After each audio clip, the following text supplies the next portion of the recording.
narito na naman tayo para sa isang napaka-sweet at nakakakilig na love story nila Kalingap Edu at Ate Viancy. Tulad mo ay aking makilala.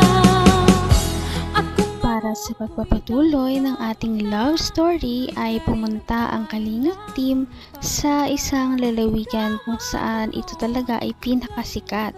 Dahil nga marami nagmamahal sa Kalingap team ay nag-sponsor talaga ito sa kanila ng pang-outing nila papunta sa pinakakilalang Baguio.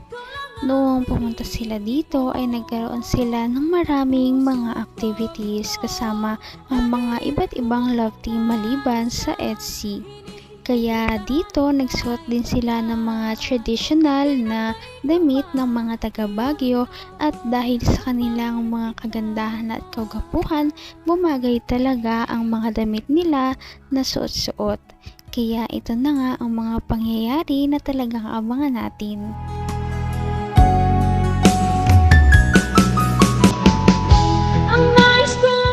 Yan, oh, ayos. 1, 2, ready. 1. Lang, ayos. 1, 2, 3. Bora yung nalito.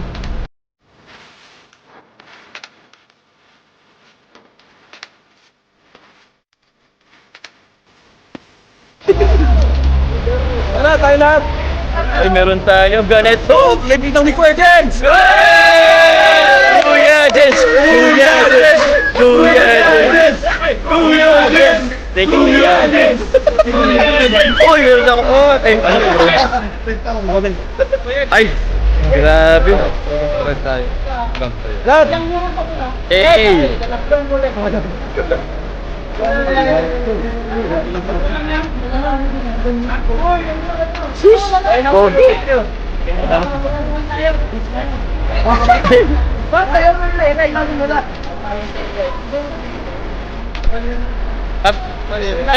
Hey. Bro, may mapicture sa'yo, bro.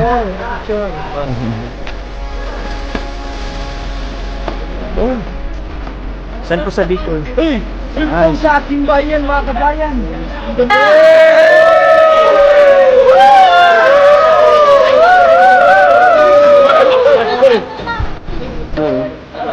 Wait lang.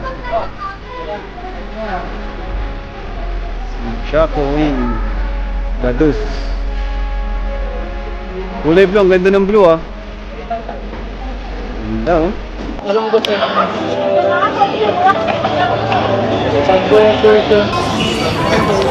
Ganda dito. Nakabalik ulit tayo dito sa kaharian ko. Kahit na makaluma ang suot ni Ate Viancy ay talagang bumagay ito sa kanyang kagandahan. Kahit ano talaga ang kanyang isuot ay bagay na bagay sa kanya ito. Kaya naman lalo talagang na-in-love si Kalingap Edu noong makita niya talaga si Ate Viancy na suot-suot ang traditional na damit ng mga taga Baguio at bagay ito sa kanya. Yung sa ating bayan, mga kabayan!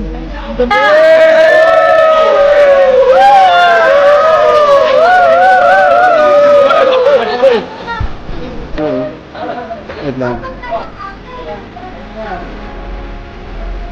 Chaco Wing Badus. Kulay blue, ang ganda ng blue ah.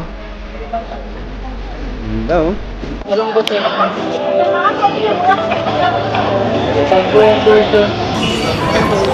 Ganda dito. Nakabalik ulit tayo dito sa kaharian ko. Welcome back. Ikaw po yung naasunaan, makakabalik tayo dito. Same. Dati, iba no? Wala pa tayong ganito. Mas maganda ngayon. Mas maganda to, partner. Welcome. Dati dito, nandito tayo. Hindi pa ako nang pinapansin. Wala pang tayo nun, EDSI. Wala pang EDSI. Hindi ko pinapansin. Ha? Yeah. Upo ka. Upo muna tayo, pagod. TikTok na lang po tayo. Hindi ako nagtitiktok. Pang babae yun eh. Ito ba, hindi po ah. Marami na ako nagtitiktok na. Ha? TikTokat. Napipili yung konti. Pag, hindi ako sanay pag maraming tao eh. Alam mo, pag titinginan tayo dyan, Ano niyo po yan? hindi masyado sumasayaw ah. Ayoko nang Sige po. masyadong ano. Ayoko nang Wait lang. pinagtitinginan ako ng maraming tao. Gusto ko ng isang tao lang. Bagay pala sa'yo maging igurot. Hindi nira. Ganda mo dyan. Ang talagang tingnan ng EDC Love Team. Dito nga ipinipilit pa ni Ate Fiancé si Kalingap Edu na magkaroon sila ng isang TikTok dance. Dahil kung bibisitahin natin ang TikTok ni Ate Fiancé ay makikita natin ang kanyang mga dancing videos dahil mahilig si Ate Fiancé at magaling talaga siyang sumayaw. Kaya niyaya niya si Kalingap Edu. Pang babae yun eh. Ito ba, hindi po ah. Marami na ako nagtitiktok na. Ha? TikTokat. Napipili yung konti. Pag, hindi ako sanay pag maraming tao eh. Alam mo, pag titinginan tayo dyan, Ano niyo po yan? hindi masyado sumasayaw ah. Ayoko nang Sige po. masyadong ano. Ayoko nang Wait lang. pinagtitinginan ako ng maraming tao. Gusto ko ng isang tao lang. Bagay pala sa'yo maging igurot. Hindi nira. Ganda mo dyan. Tama na, pambobola. TikTok po tayo. Ito. Ano yan? Turuan mo kung paano sumayaw. Gusto mo simple lang po ay. Ito na lang. Gusto ko simple, parang ikaw simple lang. Pare, ikaw sa unahan. Wait lang.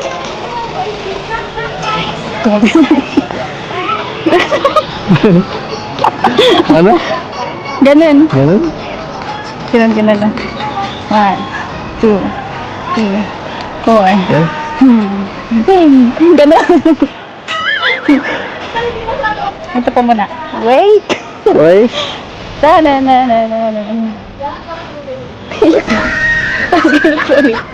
Tapos 1, 2, 3, 4, 1. So, ganun na lang po. oh, wait.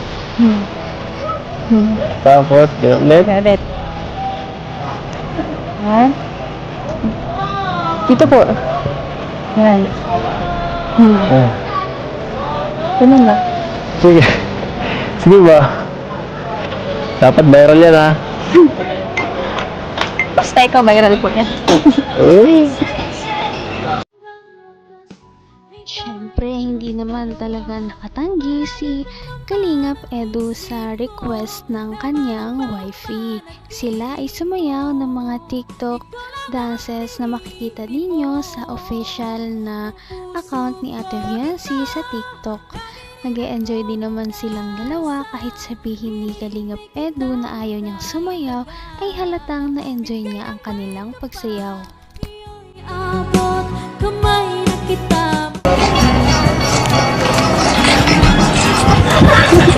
Ang gulo na. Ang gulo. Sige, okay lang. Basta ikaw. Maganda na yan.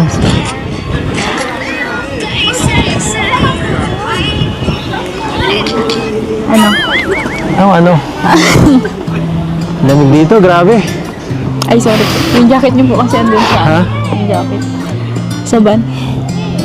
Iniwan ko. Okay lang. Ninunita na po ako. Lalam ka kasi. Ikaw kasi, hindi ka nag-jacket. Kaya...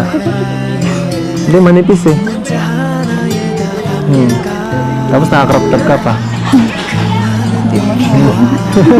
Hindi yan pan Baguio eh.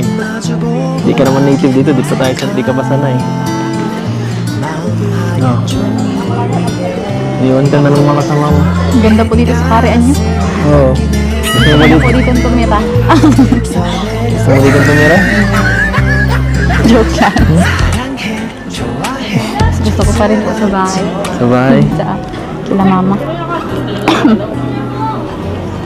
Malay mo. Miss ko na. Hindi mo dito ka. Magdano mo. May gusto ko pang puntahan? Nalibot mo na to? Hindi po. Hindi pa? Pero naano ko muna po ba ito nung una? Ayaw nga, no? Nalibot na po namin nila, nila Melka po. Sayang wala. Kaya nga po, sayang wala sila ng po. Kasa po. Saya ka? Bakit? Nakabalik po ulit dito. Nakasama po ulit. Nakasama ulit tayo sa Tapos birthday.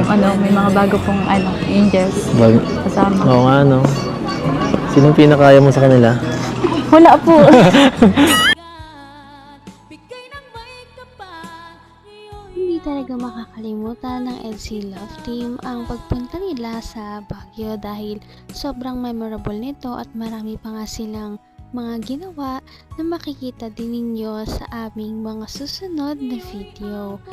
Sana ay marami pang mapuntahan ng EDSI Love Team dahil nakakatuwa silang panoorin. Napaka-sweet talaga nila at napakabait ng tambalang ito kaya maraming sumusuporta. Kaya naman, sana ipatuloy natin silang suportahan at mahalin si Viancy, si Kalingap Edu at ang Kalingap Team. Yun lamang at maraming salamat sa panonood. Abangan natin kung magkakatuluyan ba talaga si Kalingap Edu at Viancy. Hanggang sa muli. Bye! Ngayon'y abot